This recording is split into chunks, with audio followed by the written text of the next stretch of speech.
A tríplice união religiosa. Então, vi sair da boca do dragão, da boca da besta e da boca do falso profeta 3 espíritos imundos semelhantes a rãs, porque eles são espíritos de demônios, operadores de sinais, e se dirigem aos reis do mundo inteiro com o fim de ajuntá-los para a peleja do grande dia do Deus Todo-Poderoso. Apocalipse 16 e 13 e 14. Por um decreto que visará impor uma instituição papal em contraposição à lei de Deus, a nação americana se divorciará por completo dos princípios da justiça.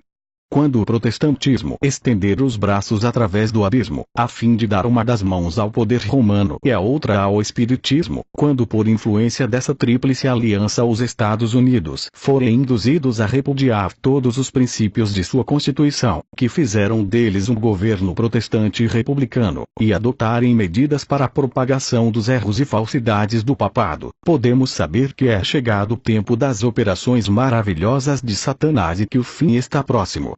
Mediante os 2 grandes erros, a imortalidade da alma e a santidade do domingo, Satanás há de enredar o povo em suas malhas. Enquanto o primeiro lança o fundamento do espiritismo, o último cria um laço de simpatia com Roma. Os protestantes dos Estados Unidos serão os primeiros a estender as mãos através do abismo para apanhar a mão do espiritismo, estender-se-ão por sobre o abismo para dar mãos ao poder romano. E, sob a influência desta tríplice união, este país seguirá as pegadas de Roma, desprezando os direitos da consciência. Católicos, protestantes e mundanos juntamente aceitarão a forma de piedade, destituída de sua eficácia, e verão nesta aliança um grandioso movimento para a conversão do mundo, e o começo do milênio há tanto esperado. Quando nossa nação, os Estados Unidos, renunciar aos princípios de seu governo de tal forma que vote uma lei dominical, nesse próprio ato o protestantismo dará a mão ao papado. Isso não será outra coisa senão dar vida à tirania que há muito aguarda ansiosa sua oportunidade de saltar de novo para o despotismo ativo. O que é o selo de Deus? Logo que o povo de Deus estiver selado na fronte, não é algum selo ou marca que pode ser visto, mas a consolidação na verdade, tanto intelectual como espiritualmente, de modo que não possam ser abalados. Logo que o povo de Deus estiver selado e preparado para a sacudidura, ela ocorrerá. Na realidade, já começou. O selo do Deus vivo é colocado nos que guardam conscienciosamente o sábado do Senhor. Os que querem ter o selo de Deus na testa precisam guardar o sábado do 4º mandamento. A verdadeira observância do sábado é o sinal de lealdade a Deus. De todos os 10 preceitos, só o 4º contém o selo do grande legislador, Criador dos céus e da terra. A observância do memorial do Senhor, o sábado instituído no Éden, o sábado do 7º dia, é a prova de nossa lealdade a Deus. São verdadeiramente como foi colocado um sinal sobre as portas das habitações dos hebreus, para proteger o povo contra a ruína geral, será colocado um sinal em cada um dos que pertencem ao povo de Deus. O Senhor declara: também lhes dei os meus sábados, para servirem de sinal entre mim e eles, para que soubessem que eu sou o Senhor que os santifica. Ezequiel 20:12. Semelhança com Cristo no caráter. O selo do Deus vivo só será colocado nos que se assemelham a Cristo no caráter. Os que hão de receber o selo do Deus vivo, e ser protegidos, no tempo de angústia, devem refletir completamente a imagem de Jesus. O selo de Deus jamais será colocado à testa de um homem ou mulher impuros. Jamais será colocado à testa de um homem ou mulher cobiçosos ou amantes do mundo. Jamais será colocado à testa de homens ou mulheres de língua falsa ou coração enganoso. Todos os que recebem o selo devem ser imaculados diante de Deus, candidatos para o céu. O amor exprime-se na obediência, e o amor perfeito lança fora o temor.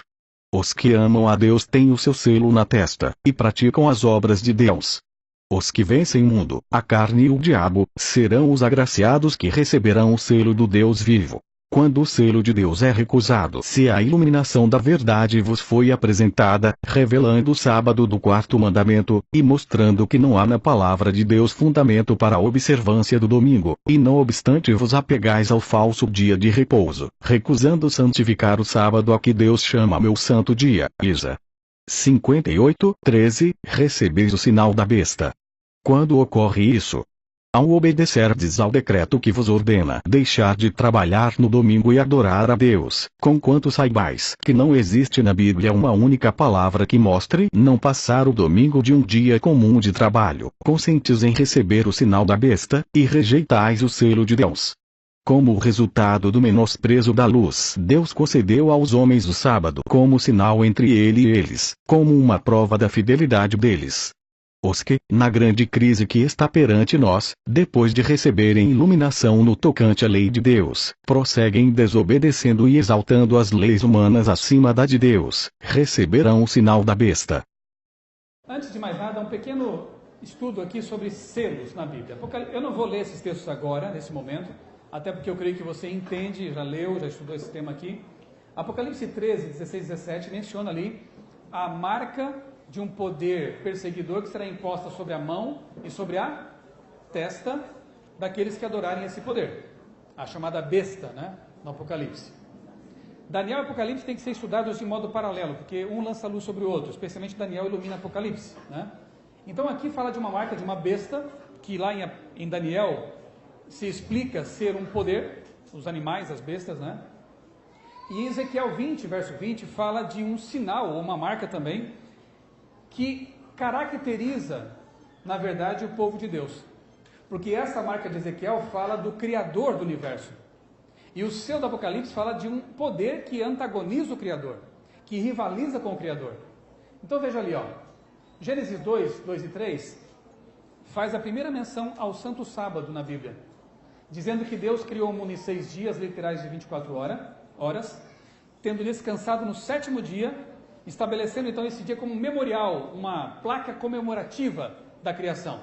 Então toda vez que uma pessoa decide guardar o sábado semanal, ela está toda semana, a cada 7 dias, dizendo para todo mundo e para o universo: eu creio no Deus Criador de Adão e Eva, no Deus Criador da vida, no Deus Criador do universo, que fez os céus, a terra, o mar e as fontes das águas, como está escrito no mandamento, no 4º mandamento de Êxodo capítulo 20, versos 8 a 11.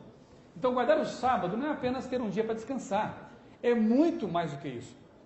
Guardar o sábado, repito, é declarar para todo mundo que você crê num Deus. Mas qual Deus? Zeus? Thor? Hermes? Hércules? Não, nem é Deus, Hércules. Nesses deuses aí, né? Não. Eu creio num Deus específico, aquele que fez os céus, a terra, o mar e as fontes das águas. Eu creio no Deus da Bíblia. Isso diz o sábado.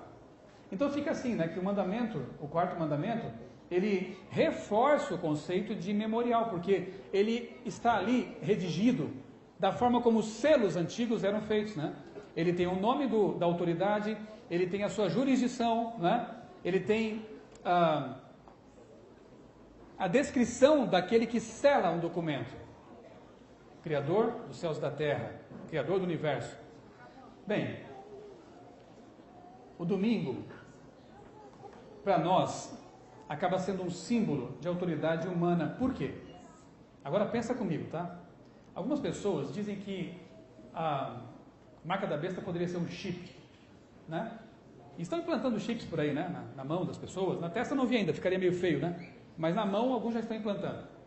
Veja só, se o sábado é o selo de Deus, aquilo que é anti-sábado tem que ser parecido com o sábado, mas diferente dele.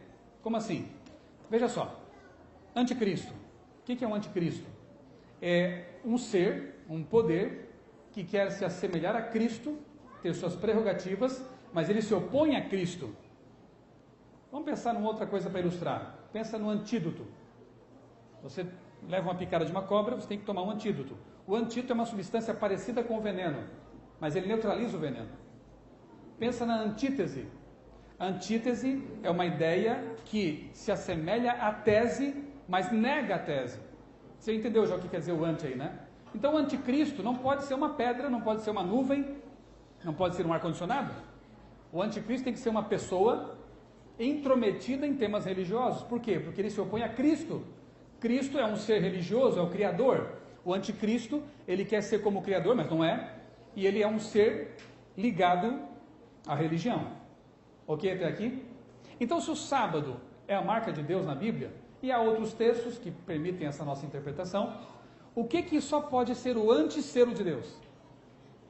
Pode ser uma pedra, pode ser uma cadeira, pode ser um chip, pode ser um código de barras. Não, porque o sábado é um dia. Então o anti-sábado ou anti-selo só pode ser um dia também. E qual é o único dia da semana que aponta para uma autoridade humana que teve a audácia de mudar, de tentar mudar o dia que Deus estabeleceu? Qual é o dia? É o domingo.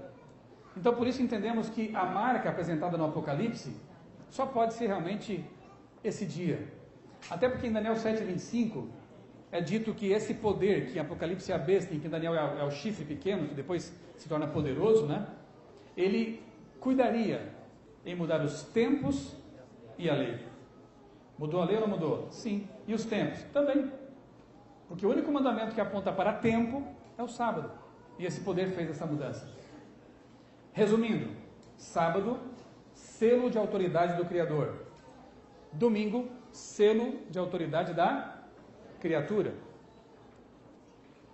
Então, quando você lê Apocalipse 13, e você vê lá o número da besta é 666, é uma repetição para ênfase de um número que é menor do que o 7. 7 é o número que caracteriza Deus, que aponta para Deus, é o número da perfeição. 6, como ele é menor que 7, é o número da imperfeição, é o número da besta. O 3 enfatiza ali esse número, essa identificação. Eu vou deixar uma tarefa de casa para vocês. Promete que vão fazer? Promete? Levanta a mão. Eu não tenho tempo aqui de dar um estudo bíblico sobre o sábado, mas eu gravei um vídeo antes de vir para cá, tá? Para vocês. Então vai no meu canal no YouTube, youtube.com, procura Michelson Borges, e você procura lá dentro do meu canal o estudo bíblico, a verdade sobre o sábado. Está em vídeo, está bem fácil para vocês. Você senta lá calminho na sua casa, onde você quiser, no seu computador, no seu celular, e assista esse estudo. Porque eu não vou poder aqui explicar em detalhes esse assunto que é tão importante sobre a verdade do sábado. Combinado? Ok? Tarefa de casa. Vai ter 2 só hoje. Essa é a primeira. Muito bem. Eu falei há pouco que eu hoje vejo alguns cenários possíveis para assinatura do decreto dominical, o famoso decreto dominical.